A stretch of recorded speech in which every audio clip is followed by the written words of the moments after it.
Et au nom de Dieu, le bienfaiteur, le miséricordieux, dont nous demandons l'aide.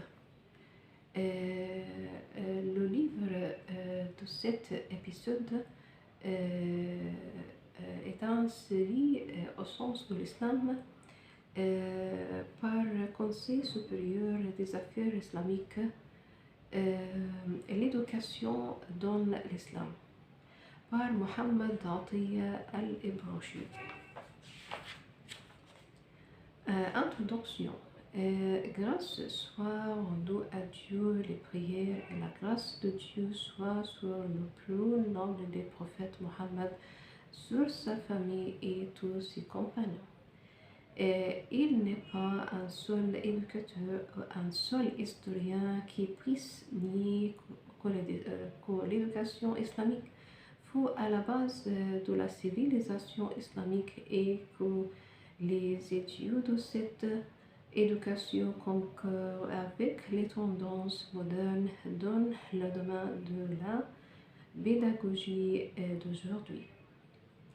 L'islam a révéré le savoir et le savant et éleva le savoir au rang de la prière et pris grand soin des différents côtés de l'éducation et en particulier l'éducation spirituelle, religieuse et morale. L'islam réclamait l'égalité et la liberté dans l'instruction et voulait donner aux riches comme aux pauvres des chances équitables pour s'instruire. Il abolit de son style les cartes des classes sociales imposant. Il abolit de son sein les cartes des classes sociales imposant l'instruction à tout musulman et à toute musulmane et lui donna tous les moyens s'il le voulait et en manifester le désir. Les mosquées, les instituts, les bibliothèques, les centres d'études, les cercles littéraires et scientifiques ouvrirent leurs portes aux étudiants qui désiraient s'instruire, étudier et faire des recherches. L'État leur assura tout ce qui leur était nécessaire comme nourriture, logement, soins médicaux, assistance financière pour les aider à vivre et à se consacrer à l'étude. Docteur Mohammed continue. Nous ne vantons pas en disant que les principes de l'éducation moderne dont nous avons réclamé l'application au milieu du XXe siècle et que les pays civilisés n'ont pas pour jusqu'aujourd'hui mettre complètement en pratique été observé et appliqué dans l'éducation islamique dans son âge d'or des centaines d'années avant la création de l'éducation moderne. Parmi ces principes idiots, citons, éveiller l'esprit d'indépendance, habituer l'étudiant à compter sur lui-même dans l'instruction, assurer la liberté et la démocratie dans l'instruction, appliquer le système de l'instruction individuelle, observer les différences individuelles entre les enfants dans l'instruction et l'enseignement, surveiller les penchants et les tendances des élèves, mettre leur intelligence à l'épreuve, leur parler selon le niveau de leurs notions, les traiter avec considération et clémence, prendre soin de leur éducation morale, encourager les voyages d'études, donner à la rhétorique, au débat et à l'éloquence le soin qu'elle mérite, multiplier les bibliothèques, les doter de plus grand nombre possible de livres utiles et de références précieuses, encourager les étudiants à profiter de ces trésors, à persévérer dans l'étude et la recherche de savoir, tout perçu au tombeau. Docteur Mohammed continue. Nous ne devons pas nous étonner lorsque nous apprenons que le poste de répétition que nous trouvons aujourd'hui dans les facultés et les universités était déjà institué dans les centres d'études islamiques de l'âge d'or. De même, le système des universités populaires est emprunté à l'éducation islamique. L'étudiant n'était pas lié par des lois rigides et immuables. Âge limité, diplôme délivré, minimum de points. Les portes des mosquées et des instituts étaient ouvertes à tous ceux qui désiraient se cultiver et s'instruire. Mais il est regrettable de dire que les historiens, les hommes de lettres, les ulama et les philosophes de l'islam qui ont laissé des écrits se sont étendus et ont excellé dans les ouvrages se rapportant à la civilisation islamique, aux victoires militaires, aux problèmes religieux, politiques, économiques et sociaux, mais ils ont négligé le problème de l'éducation islamique. Ainsi, dans les ouvrages relatifs à Nizam al-Mulk ou de Salah ad-Din al-Ayyubi, nous trouvons que de rares renseignements sur les écoles et les instituts qu'ils ont érigés ou réformes qu'ils ont entreprises dans le domaine de l'éducation et de l'enseignement. Par contre, ces ouvrages se sont étendus sur leur biographie, leur action politique et leur campagne militaire. C'est pour cette raison que le chercheur qui entreprend d'écrire un ouvrage sur l'éducation dans l'islam se trouve à une grande difficulté en compulsant de nombreux ouvrages littéraires, historiques ou politiques des anciennes.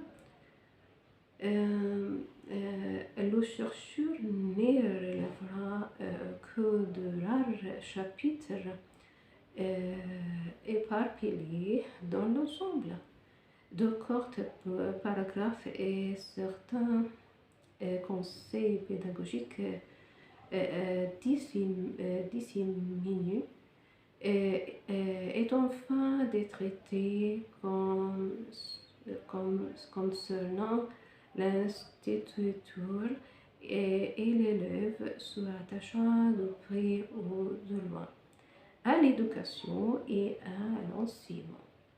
Il a donc besoin d'un fort et grand nombre de références pour rédiger une étude sérieuse sur l'éducation dans l'islam.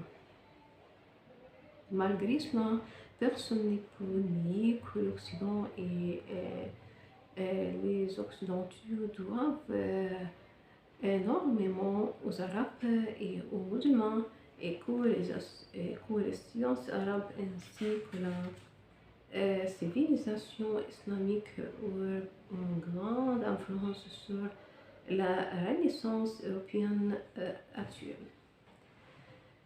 Cheikh Dr Mohammed continue les sciences, la culture arabe, la civilisation islamique et les arts orientaux furent transplantés en Europe au Moyen-Âge, siècle des ténèbres. Après cette épanie, avoir évolué, mûri et fructifié entre les mains des savants et des philosophes de l'islam. Autrefois, les Arabes, l'islam et l'Orient eurent le mérite de diffuser la science, la culture, la civilisation et l'art en Occident et dans l'Europe actuelle.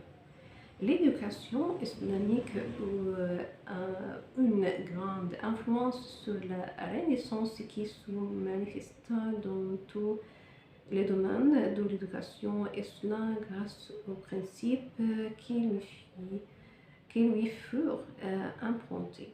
Le soin qu'il apportait aux côtés humains, sociaux et coopératifs tels la fraternité, la liberté, l'égalité, la justice, l'unité spirituelle entre les musulmans du puissant empire islamique. Cela n'est pas étonnant car sur ces bases solides et sur ces règles précieuses fut édifiée l'éducation islamique des premiers siècles. Chapitre 1. Les désirs de l'éducation islamique. L'éducation morale. Le sens de l'éducation islamique. Les philosophes de l'islam ont été unanimes à affirmer que l'éducation morale était l'essence même de l'éducation islamique et que l'éducation avait pour seul but la perfection morale. Cela ne signifie pas que nous devons négliger l'éducation physique, intellectuelle, scientifique ou pratique, mais que nous devons apporter à l'éducation morale le soin que nous accordons aux autres aspects de l'éducation.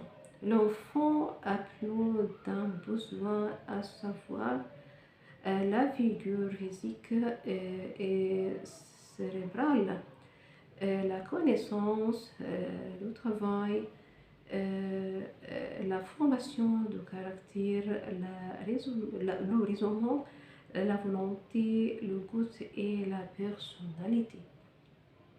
Les pédagogues musulmans ont déclaré que le but de l'éducation islamique n'était pas de pourrir le crâne des étudiants de connaissances ou de leur enseigner des matières scolaires qu'ils ignoraient, mais de former leur caractère, éduquer leurs âmes, leur inculquer la vertu, leur donner l'habitude des bons mœurs, enfin les préparer à une vie honnête, faite de vérité et de perfection.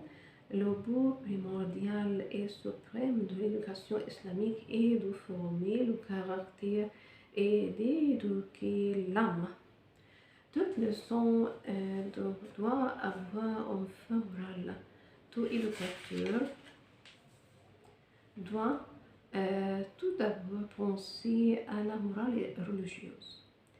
La morale religieuse est le parfait idéal de toute morale et la noblesse de caractère est le pilier de l'éducation islamique. Al-Ghazali pense que l'éducation vise avant tout le rapprochement de Dieu et non point la suprématie et l'ostentation, et que l'intellectuel ne cherche pas par la connaissance la suprématie, la fortune, la puissance, le commerce des facts et la vantardise en puissance de ses pairs, qu'il ne dévie point de l'éducation morale. En amont, le but suprême de l'éducation islamique, c'est la vertu. Apporter le même soin au temporel qu'au spirituel. Au temporel qu'au spirituel. Apporter le même soin au temporel qu'au spirituel. Les horizons de savoir sont illimités aux yeux de l'islam était fort large quand il ne limite pas à l'éducation religieuse. Le prophète exhorte chaque musulman à donner aux religieux et aux temporels leur juste valeur. Fais peur ce monde ici-bas comme si tout devait vivre éternellement, et fais pour ta fin de lumière comme si tout devait mourir demain. Prendre soin des côtés pratiques de l'éducation. Comme l'éducation islamique donnait de l'importance aux aspects religieux, moraux et spirituels, et l'éducation, elle ne néglige pas les aspects pratiques dans les programmes de ces institutions. Le message que Omar ibn Khattab envoie à ses gouverneurs éclaire cette intention. Enseignez à vos enfants la natation et l'équitation. Révélez-leur les proverbes célèbres et la belle poésie. On m'a donné l'ordre d'enseigner aux enfants la natation, l'équitation et la culture physique, l'habileté guerrière, les beautés de la langue arabe, les proverbes célèbres et la belle poésie. Seuls les fanatiques opiniâtres peuvent nier l'influence des savants musulmans sur la renaissance scientifique. Monroe, dans son livre Histoire de l'éducation, rapporte ce qui suit. Les Arabes ont fait d'importantes découvertes dans les domaines de la médecine, de la chirurgie, de la pharmacologie et de l'astronomie, de la biologie. Et ils inventèrent la pendule et instruisirent l'Europe de l'usage de la boussole et de la poutre. L'éducation islamique n'était pas uniquement religieuse, morale et spirituelle, mais ces caractères-là primaient le côté pratique. Il n'était donc pas essentiellement utilitaire. Le côté matériel ne gagnait pas étant question accidentelle dans la vie. Et c'est pour cette raison que le gain n'était que l'un des aspects secondaires de l'éducation et non pas en fin en soi. Il est de l'opinion d'Al-Farabi, l'Abyssine et de Ikhwan Safa que l'on ne peut attendre la perfection humaine qu'en conciliant religion et connaissance. La recherche de la connaissance pour elle-même. Les étudiants musulmans recherchaient le savoir pour lui-même car ils le considéraient comme la chose la plus détectable au monde. L'être humain a un amour instinctif pour la connaissance. Les philosophes de l'islam soutenaient donc à l'étude des sciences, des littératures et des arts pour assouvir le penchant naturel de l'homme pour le savoir et la connaissance. L'éducation idéale est donc celle qui incite l'étudiant à rechercher la science pour la science, l'art pour l'art, et la littérature pour la littérature, car il y trouve un plaisir scientifique, littéraire ou artistique inégalable. Al-Hajj Khalifa dit dans son livre Kashf az-Zunoun, la science est la chose du monde la plus détectable et la meilleure. Et il dit à un autre propos, l'étude n'a point pour fin l'acquisition de la fortune, mais celle de la vérité et du caractère. En d'autres termes, attendent la vérité scientifique et la perfection. L'éducation islamique était donc l'éducation idéale, car la recherche de la connaissance avait pour fin attendre la vérité scientifique, goûter le plaisir spirituel qu'elle donne et enfin conquérir la perfection morale. Si l'on considère le patrimoine scientifique, littéraire, religieux et artistique laissé par les musulmans, on découvre un trésor fabuleux, incomparable, qui prouve que les musulmans s'étaient attachés à l'art pour l'art et à la littérature pour la littérature, à la littérature pour la littérature et à la science pour la science. Cela ne veut pas dire qu'il est pour autant négligé l'enseignement utilitaire et c'est ce que la notion suivante est claire.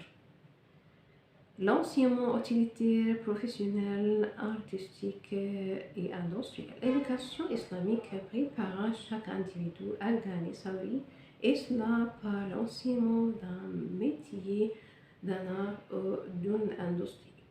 Ce texte d'Avicenne l'atteste. Si le jeune homme maîtrise l'étude du Coran et de la langue, il peut considérer alors la profession qu'il désire entreprendre et s'y diriger.